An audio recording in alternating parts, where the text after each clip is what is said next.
Hi everyone, and welcome back to a new episode of Front Row on Economy.lk. Today in conversation I have Krishan Balendra, Chairman of John Keells Holdings PLC. Welcome Krishan to Front Row episode. Thank you. Krishan, in terms of what we've seen with the COVID impact, and we've seen having different kinds of impacts to different businesses, but overall disruption. How has it been as a conglomerate which has a lot of domestic facing businesses, and what's sort of the outlook that you're thinking in the next 6 to 12 months? Because we are so diversified, impacts have been quite different across the group. Tourism obviously is the worst impacted.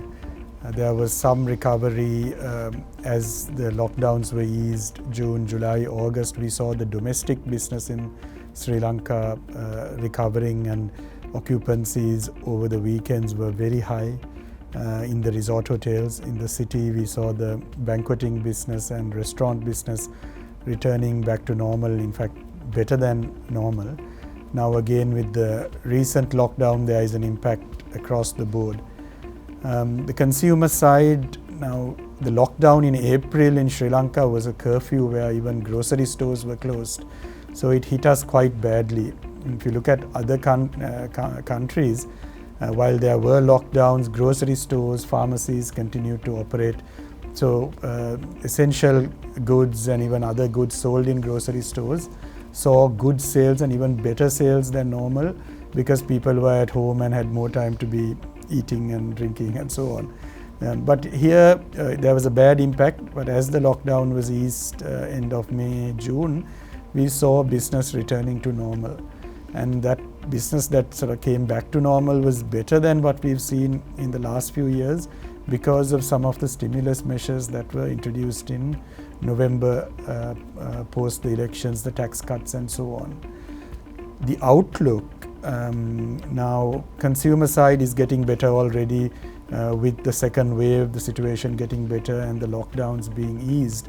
The interesting fact about tourism is that in the Maldives, they opened the airport. We have 4 hotels in the Maldives. They opened the airport in mid-July, and each month since then has been better. So in the month of November, occupancies have been about 15% in our resorts.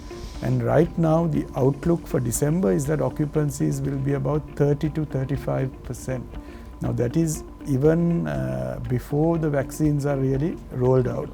So as the vaccines get rolled out in some of our key markets in Europe, maybe in China, in Russia, I think in a place like the Maldives, where anyway the airport is open for business, you will see a very quick recovery. February, March, you may see things bouncing back, and there is such a pent-up demand that this coming off-season, which is the summer in Europe, April onwards, might be a very big off-season. And in Sri Lanka as well, when we have the protocols in place and we open the airport, gradually I think tourism will pick up, and as people get vaccinated in our key markets, there can be a surge in tourism.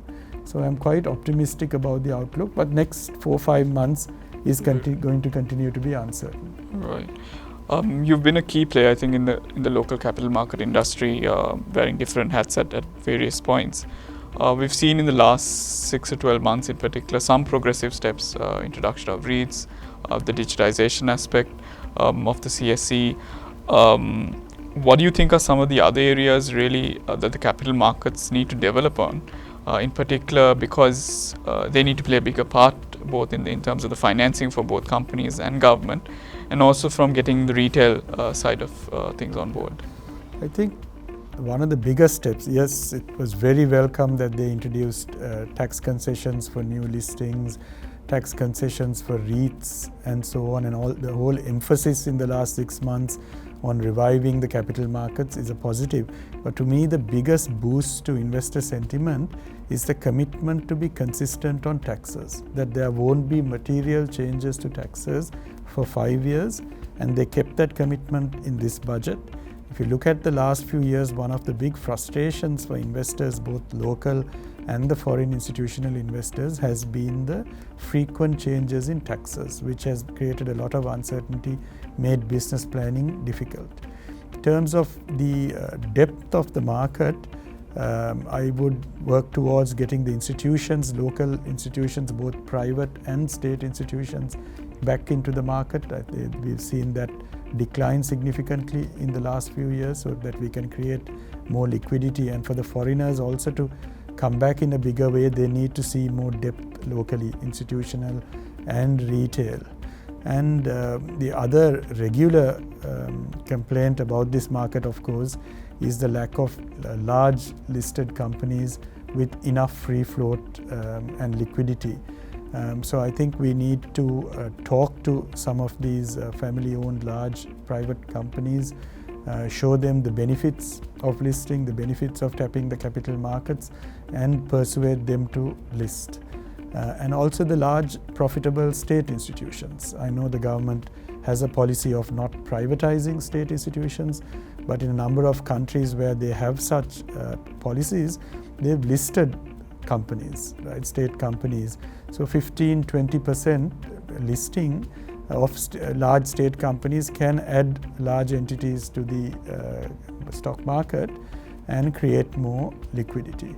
Another area that I think is worth looking at, given the amount of investment that will have to go into infrastructure in Sri Lanka, is to look at some innovative new products that can be listed in the debt capital markets, as they are infrastructure bonds.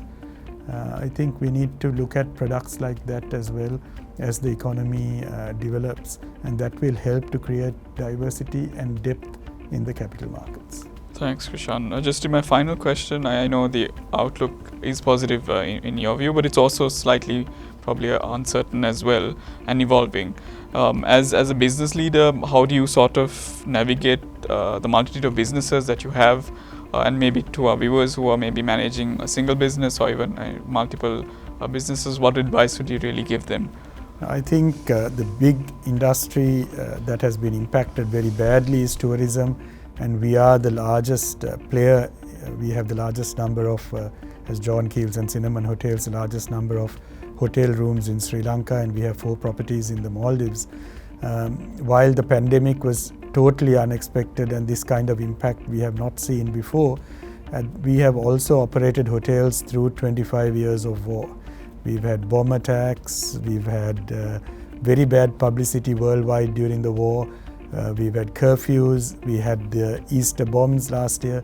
So we have learned to navigate, and I think our agility, our focus on costs and efficiencies, our balance sheet has all helped through these ups and downs. So we are reasonably well, while the pandemic was totally unexpected, the impact very severe where tourism is concerned.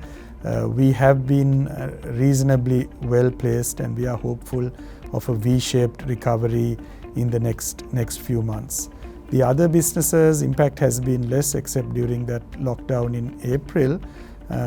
But again, focus on costs, focus on competitiveness, being agile, looking at every possible area to improve efficiencies has held us in good stead. And again, we think that the consumer business also, after this recent second wave, will come back quite strongly, and we are quite well positioned for that.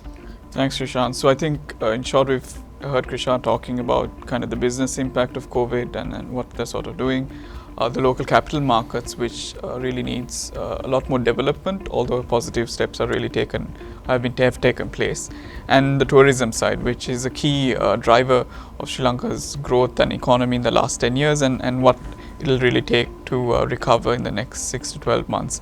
Thank you so much, Krishan, for joining us in this conversation, and to our viewers, stay tuned for similar insightful videos in the future as well.